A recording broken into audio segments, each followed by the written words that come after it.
Yeah, Lucy, I was fascinated by the idea of gardens in skips that you can just relocate from from one side to another. I mean, I toured the original Meanwhile Garden down in London. Mm. There's a, I think it's next to the tower. It's designed by the architect Blofeld, who Yeah, gave his yeah. name to the to the villains in the James Bond. So, have you seen any examples of interim use of development sites in Wales? Um,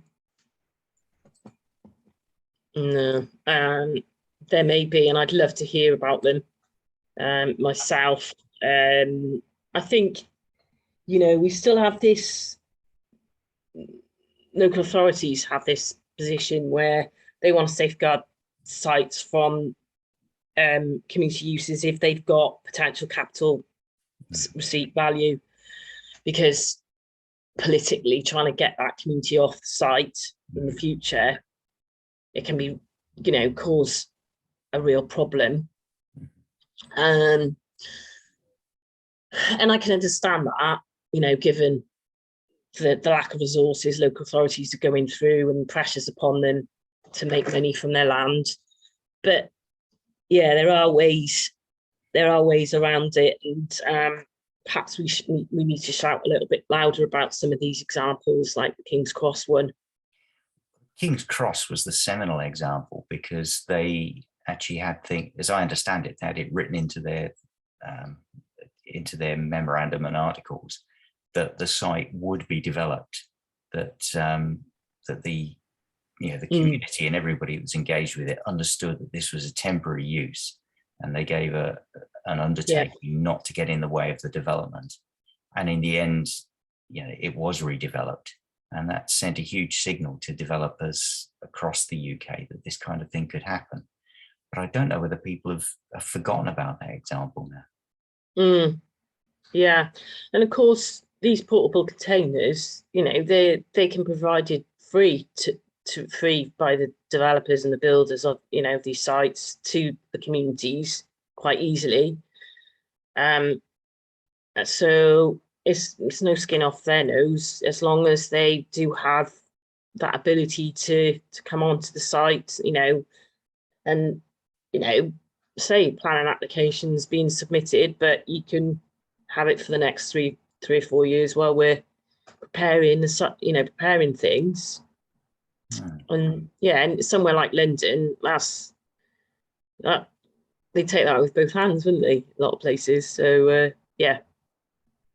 Yeah, and over lockdown, have you noticed an increase in the demand from communities? Well, it was on BBC Breakfast this morning, not this morning, on Monday morning, 94%, it's an APSI survey, 94% of local authorities, I think it was in England, had noticed an increase in demand for allotments, or community growing spaces. We've definitely seen an increase. We're smashing our targets in terms of numbers of groups that we've got to support. We've got to support 65 groups a year to access space across Wales. And I think we did nearly 80 this year, over 100 last year in the pandemic. Wow. Yeah. It's really captured hearts and minds. People's people wanting to sort of access the outdoors more, and making a difference to the spaces around them. Yeah. Well, if anything, good. I mean, they say there's a silver lining to every cloud. I mean, COVID has been a massive tragedy, but maybe there are a few things that are coming out of it that can bring benefit into the future. I just want to say thanks to Katie Trent for posting a link to Llais y Coedwig. Katie's my colleague. She works with me in the team. Yeah, she's absolutely invaluable to us at the Community Land Advisory Service. Brilliant.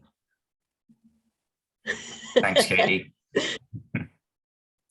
I was just wondering if anybody else on the call has got any questions or observations for Lucie. But do remember to unmute yourself before you say anything.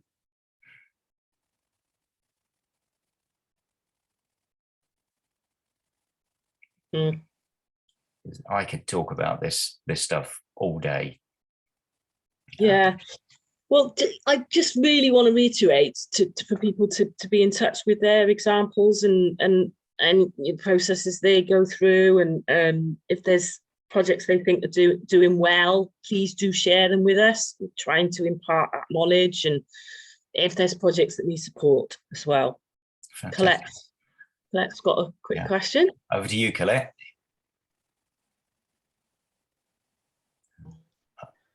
Unmute. Unmute, lower hand. I've got it. I've excelled myself now. No, Lucie, just fantastic presentation. Really inspiring as well to see that. I've been involved in a number of different kinds of projects, but at the moment I'm working with Monmouthshire County Council, and we've just across the 5 local authorities that make up Greater Gwent. So there's the I don't know if you've heard of the Gwent Green Grid Partnership. So have you heard of that at all? Gwent, so it's basically grid. We call it triple GP because it's a big. I can't not very good at rolling my R's, so that's an absolute nightmare for me. Triple GP. There we go. That's easy. There's only one in there. Okay. So we it's a project, as I said, that covers the 5 authorities. So it's Newport, Caerphilly, Monmouthshire, Torfaen, and Blaenau Gwent. And right. And we are sort of in the final year, kind of year 3 of the project. I've only been in post a little while myself, actually, but we have just appointed someone who's going to be doing some social prescribing, and we're looking exactly at the types of projects that you've been covering today. So I was just wondering if it would be okay to get in touch with you, just have a chat about that, and see if you might be interested in being on. And also, because as part of that triple GP, we've commissioned some consultants to carry out an HIA, because the big part of it for us is looking at the health and well-being benefits, and the mental health and well-being benefits, as well as the physical, of the community engagement, and making green spaces more accessible, friendly, all the rest of it. My own personal experience in different posts, I've just seen the difference it makes to individuals. It's absolutely, it's one of the best things to be involved in, isn't it, from the point of view of feeling like you're involved in something that's good. Yeah, it really changes people's lives. And I love that quote, the best thing this place is growing is community. So that tied in with enhancing ecosystem resilience, it's absolutely perfect. So yeah, if I can get in touch, that would be great. Yes, please do, and Joanna, please drop me a quick email, because I don't have your contact details. Okay. To get the sources, yeah, if Colette drop me. I'll put mine on now. Yeah. Thank you. Thank you so much. Brilliant. You'll be sorry about that now. That's okay.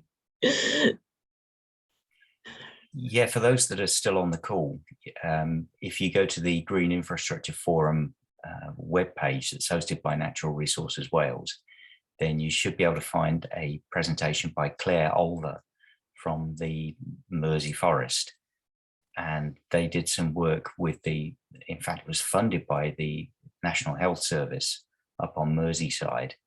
And they did a lot of evaluation with the universities up there.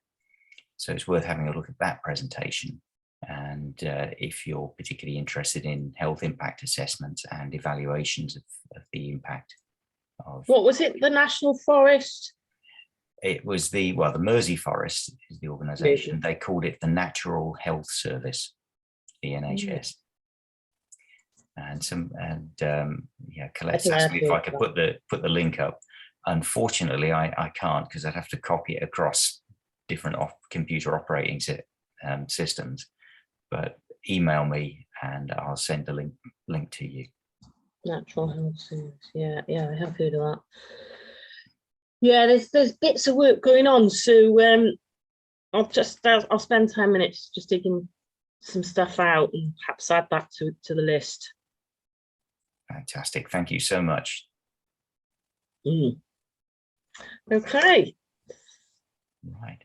Any further questions from anybody on the call?